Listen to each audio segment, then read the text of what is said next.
오늘은 파이어족으로 불렸던 사람들이 왜 다시 일터로 돌아가게 되는지 그 충격적인 현실을 실제 사례를 중심으로 이야기해 보겠습니다.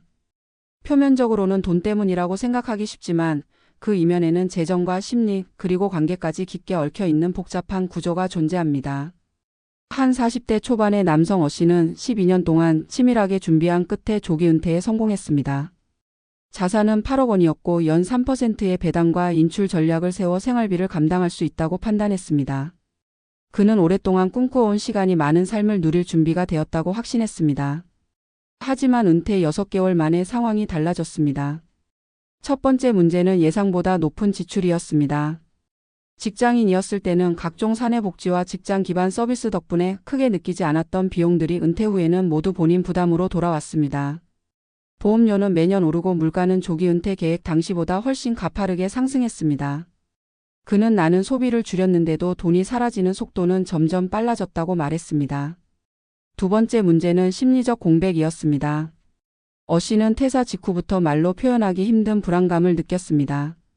매일 해야 할 일이 없어지자 하루의 무게가 갑자기 무거워졌고 시간은 많았지만 방향이 사라졌습니다.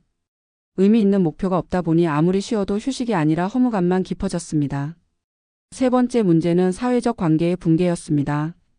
직장 생활 동안 자연스럽게 이어졌던 관계들은 은퇴와 동시에 빠르게 사라졌습니다. 동료들과의 대화는 공감대가 줄어들면서 점차 뜸해졌고 가족들과 보내는 시간은 많아졌지만 그것 또한 갈등의 원인이 되기 시작했습니다. 가족은 어 씨가 집에 있는 시간이 늘어난 것을 불편해했고 그는 자신이 낀 존재가 된 것 같다는 느낌을 받았습니다. 이런 변화는 결국 재정적 불안으로 이어졌습니다. 지출이 예상보다 빨라지고 마음은 계속 불안한데 그 불안함을 달래기 위해 불필요한 소비가 늘어나는 악순환이 반복됐습니다.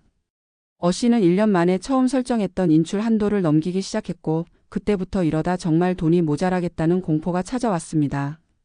비슷한 사례는 B 씨에게도 발견됩니다. B 씨는 45세에 파이어족으로 전향했지만 은퇴 후 2년 만에 다시 회사로 돌아갔습니다. 그는 돈이 문제가 아니라 내가 무너지고 있었다고 표현했습니다. 그의 하루는 처음엔 자유로웠지만 어느 순간 아무도 자신을 필요로 하지 않는다는 감각이 지배하기 시작했다고 합니다. 사람들은 파이어족에게 부러움을 표현하지만 B 씨는 가장 무서운 건 외로움이었다고 말했습니다. 이들 모두 일터로 돌아가는 결정은 결코 쉽게 내린 것이 아니었습니다. 다시 일한다는 것이 실패처럼 느껴질까 두려웠고 주변 사람들의 눈치를 보게 되는 것도 사실이었습니다. 그러나 공통점은 단 하나였습니다. 일은 스트레스였지만 동시에 나에겐 구조였다는 점입니다. 일터는 단순히 돈을 버는 공간이 아니라 역할과 리듬, 관계와 의미를 만들어주는 중요한 시스템이었습니다. 결국 많은 파이어족이 일터로 돌아가는 진짜 이유는 재정 악화 때문만이 아닙니다. 돈보다 더 무서운 것은 무너지는 심리적 안정감과 사라지는 사회적 정체성이었습니다. 재정 계획은 숫자로 계산할 수 있지만 마음의 공백과 관계의 단절은 예측이 불가능했습니다. 그 예측 불가능한 부분이 바로 파이어족을 다시 일터로 이끄는 결정적 요인이었습니다. 오늘의 결론은 명확합니다. 조기 은퇴는 목표가 아니라 삶의 전환이며 이 전환에는 돈 이상의 구조가 필요합니다. 일을 떠난다는 것은 단지 소득을 포기하는 것이 아니라 일상이 지탱하던 의미와 관계를 함께 내려놓는 일입니다. 만약 은퇴를 준비하고 있다면 재정 계획과 함께 자신의 역할, 하루의 루틴, 사회적 연결망이 어떻게 유지될지 반드시 고민해야 합니다. 파이어족의 현실은 우리에게 단순한 실패가 아니라 중요한 교훈을 남깁니다. 삶의 자유는 단지 일에서 벗어나는 것이 아니라 일 대신 나를 지탱해줄 새로운 구조를 세울 때 비로소 시작된다는 사실입니다. 많은 이들이 파이어족의 삶을 자유의 상징으로 바라본다. 직장을 떠나 경제적 독립을 이룬 사람들은 마치 시간과 선택권을 완전히 되찾은 듯 보인다. 그러나 실제 사례를 따라가 보면 이 자유는 오래가지 못하고 예상보다 훨씬 무거운 현실과 마주하게 된다. 은퇴자들의 이야기는 돈과 시간이 충분한 것처럼 보여도 삶을 지탱하던 구조가 사라졌을 때 어떤 균열이 생기는지를 그대로 드러낸다. 자유라는 단어가 아름답게 들릴수록 그 이면에는 감당해야 할 무게가 존재한다는 사실을 우리는 은퇴자들의 경험으로 확인할 수 있다. 파이어족으로 불리던 이들이 다시 일터로 돌아가는 이유는 재정의 문제로만 설명할 수 없다. 실제 상담과 인터뷰에서 반복적으로 등장하는 것은 불안과 정체성 상실, 그리고 관계의 단절이었다. 경제적 계산만으로는 도저히 예측할 수 없는 영역들이 은퇴 후 삶의 균형을 흔들고 있었다. 한 사례에서는 은퇴 직후에는 마치 날개를 달아준 것처럼 해방감을 느꼈지만 시간이 갈수록 자신이 어디에 속해 있는지 알 수 없다는 상실감이 커졌다고 말한다. 그는 퇴사 후 첫 몇 달 동안은 여행과 취미로 시간을 채웠지만 일상적 루틴이 무너진 뒤에는 아무리 자극적인 경험을 해도 마음이 채워지지 않았다고 털어놓았다. 이것은 단순한 무료함이 아니라 자신이 더 이상 누군가의 역할을 가지고 있지 않다는 사실에서 비롯된 깊은 심리적 혼란이었다. 은퇴자들은 돈을 쓰지 않으려고 애쓰지만 이상하게도 소비가 늘어난다는 공통적인 경험을 이야기한다. 이 소비는 필요해서 비롯된 것이 아니라 불안을 달래기 위한 감정적 소비로 이어지는 경우가 많았다. 일할 때보다 적게 쓰려고 했지만 오히려 더 쓰게 되고 지출이 많아질수록 자산 감소 속도가 빨라지며 불안은 다시 소비로 이어지는 악순환이 만들어졌다. 이 과정에서 많은 은퇴자들이 처음 세웠던 인출 계획을 유지하지 못하고 점차 기준을 완화하게 된다. 기준이 흐려지면 관리가 느슨해지고 느슨해진 관리가 더 큰 불안을 만들어내며 결국 계획 전체가 흔들리기 시작한다. 파이어족이 실패하는 지점은 대부분 바로 이 지점이었다. 계산된 숫자보다 흔들리는 마음이 더 빠르게 계획을 무너뜨렸다. 또 하나의 큰 벽은 사회적 관계의 변화였다. 직장이라는 공간은 단순한 일터가 아니라 자연스러운 사회적 연결의 장이었다. 사람들은 일을 하며 누구와도 자연스럽게 대화를 나누고 의견을 교환하고 작은 농담을 주고받으며 일상의 균형을 유지했다. 그러나 은퇴 후에는 이 관계의 맥이 자연스럽게 끊어진다. 연락을 시도하지만 점점 공통의 이야기가 줄어들고 상대의 삶의 흐름과 자신의 흐름이 다른 방향으로 흘러가면서 관계는 점차 약해진다. 은퇴자들은 말한다.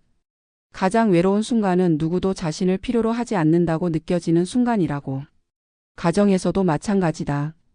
가족과 보내는 시간이 늘어나면 자연스럽게 더 가까워질 것 같지만 실제로는 갈등이 늘어나는 경우가 많았다.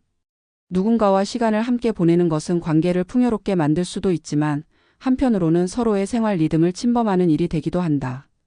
그동안 직장이 자연스럽게 만들어주던 거리감과 역할이 사라지면서 가족 내부의 긴장도 예상보다 크게 증가했다. 이 모든 변화가 재정 계획에 미치는 영향은 절대 가볍지 않았다. 많은 파이어족이 계산한 생활비는 실제 삶에서 자연스럽게 발생하는 예측 불가능한 비용을 반영하지 못했다. 인간관계 안에서 생기는 지출, 불안을 달래기 위한 소비, 심리적 공백을 메우기 위한 활동 비용, 생활 구조의 변화로 인해 발생하는 추가 지출 등이 처음 계산식에는 들어있지 않았다. 실제 생활은 숫자보다 훨씬 유동적이었고 감정과 환경의 변화는 언제든 재정을 흔들었다. 계획은 철저했지만 삶은 방정식처럼 움직이지 않았다. 계획은 통제할 수 있었지만 감정과 관계는 통제할 수 없었다. 이 차이는 생각보다 훨씬 큰 영향력을 가졌다. 그러나 다시 일터로 돌아가려는 결정은 단순한 선택이 아니었다. 많은 은퇴자들은 이를 실패처럼 느꼈고 자존감이 흔들리기도 했다. 주변의 시선이 부담스러웠지만 무엇보다 스스로에게 실망감을 느끼는 경우가 많았다. 하지만 상담을 거듭하다 보면 그들이 일터로 돌아가는 이유는 단순히 돈 때문이 아니라 삶의 구조를 되찾기 위한 선택이라는 점이 분명해졌다. 일은 스트레스를 주기도 하지만 동시에 인간에게 역할을 부여하고 관계를 만들고 하루의 리듬을 제공한다. 특히 중년 이후의 은퇴자에게 이 구조는 심리적 안전망과도 같은 역할을 한다. 다시 일하는 것이 패배가 아니라 자신에게 필요한 균형을 회복하는 과정임을 깨닫는 순간 그들은 자신을 비로소 다시 바라보기 시작한다. 파이어족이 일터로 돌아가는 이유는 결국 돈의 문제가 아니라 삶의 구조가 사라졌다는 데 있었다. 경제적 독립은 가능했지만 심리적 독립은 준비되지 않았다. 수입보다 중요한 것은 역할이었고 자산보다 중요한 것은 하루의 흐름과 의미였다. 사람은 이를 통해 소득뿐 아니라 관계, 정체성, 일상, 목적을 얻는다. 이 모든 것을 동시에 내려놓았을 때 시작된 균열이 예상보다 크고 깊었던 것이다. 사람은 단순히 시간과 돈만으로 살아가는 존재가 아니며 삶을 지탱하는 보이지 않는 구조가 필요하다는 사실을 수많은 실패와 후회를 통해 알 수 있다. 은퇴는 재정적인 전환이 아니라 삶의 구조를 재설계하는 과정이며 그 구조가 제대로 세워지지 않았을 때 무너지는 것은 돈이 아니라 사람 자신이었다. 이 글을 읽는 이들이 기억했으면 한다. 은퇴는 직장을 떠나는 사건이 아니라 삶의 리듬을 다시 만드는 작업이라는 점을.